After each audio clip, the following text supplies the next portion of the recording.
Alright guys, so I was here doing some schoolwork, right? And then I just got an email from UNLV. He says here, "Dear students, blah blah blah impact COVID-19, blah blah blah, remote virtual instructions, Monday, March 23rd. This coronavirus here is starting to get serious." Well, you saw that email. What the university gonna do is gonna close the classes and they're gonna switch them only to online. That doesn't mean that the university is closed, like you can't visit it, but just know that classes won't be held there. And also, I've heard some casinos here are starting to close. One thing I know is Caesars Entertainment is still open as of right now, as of recording this video. And our school systems here, known as CCSD, is also starting to close. And last but not least, we definitely have our fair share of panic buying. To unleash the full power of the federal government in this effort today, I am officially declaring a national emergency. See, after this video, I feel like this is when things really got out of hand. Wow, look at that. Empty.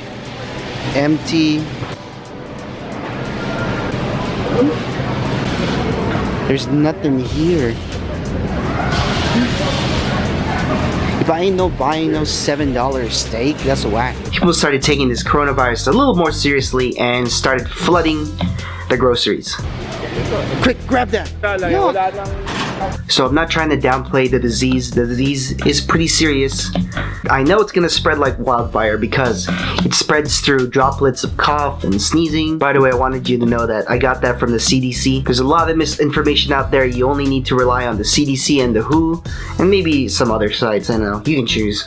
But those are the two main sources that I would trust. But that's not what I wanted to talk about today. I actually wanted to talk about panic buying. This is a message to all panic buyers, and maybe some of you that want to panic buy. Relax. Look, I promise you, you will not run out of supplies. We'll be okay. There is just a problem with demand, not the supply. We have plenty of supplies. The only problem is we are not able to stock the shelves efficiently with all this panic buying. See, the stuff is there. We just need people to put it on the shelves. And that's what's not happening. You guys really gotta chill out with all this panic buying. The main reason why I want to bring this up is because there are families out there that live check by check and they don't have the means to purchase the groceries just yet for their families. And it's making it really difficult for them to get the supplies they need. So when you have people panic buying all the supplies, you pretty much restrict the families that aren't able to purchase them. So if you decide to buy 4 to 6 months of groceries, just know that there are families that haven't bought their supplies yet. And we just need to take what we need for now. For God's sakes, dude, we're not raiders. We don't just leave stuff in the middle. We have class here. Also, this is something that I still don't understand. I just want one pack. No, not one pack. This whole toilet paper thing is pretty fascinating to watch when you think about it. Why are you guys fighting over toilet paper? Chill out. I don't understand why you need to stockpile 4 to 6 cases of these. Yo, I'm good, man. I'm Filipino. All I need is my tabo and then I'm pretty much good, you know? There's still water in there.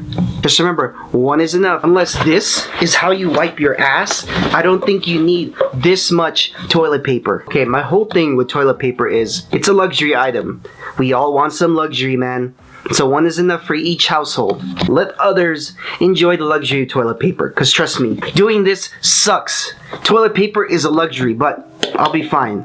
It's just nice to wipe your ass. And now let's talk about the coronavirus and how it's affecting Vegas.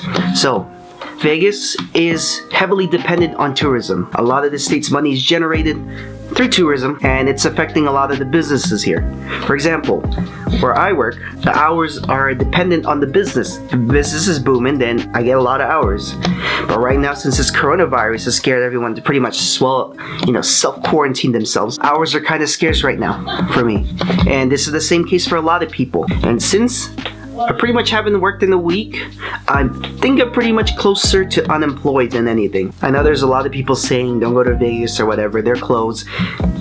We're not there yet. Some casinos are still open. You can check out our local news stations. They have the most up-to-date information of which casinos are open and closed. But be warned, they probably might close pretty soon. And also, this is pretty interesting coming from the casinos. The casinos are actually asking for bailout money from the government due to the coronavirus. That's pretty interesting. Last time I heard about that was GM. You know, the whole debacle with GM. So that's pretty interesting to come out from the casinos from this whole event. If you want to hear more news about what's happening in Vegas, from a local's perspective, go ahead and hit the subscribe button there, and then hit the like button because that looks good on my channel. Why not? And then hopefully soon, I'm gonna have some good news for you, okay? See you guys later. I don't know if I can make this any clearer, that people are looking for a loophole here. This is affecting the lives of our citizens. People are dying. You know, every day that is delayed here, I'm losing a dozen people on the back end are going to die as a result of this. Kevin Durant, one of the most fit people in the world, tested positive today. It's incumbent upon the citizens of this state to take this seriously. So if you don't know who that guy is, that's our Governor Sisolak. So what Sisolak is going to do is, for 30 days, he's going to close on all non-essential businesses. Wow. That's pretty interesting. Stay tuned to find out more about this.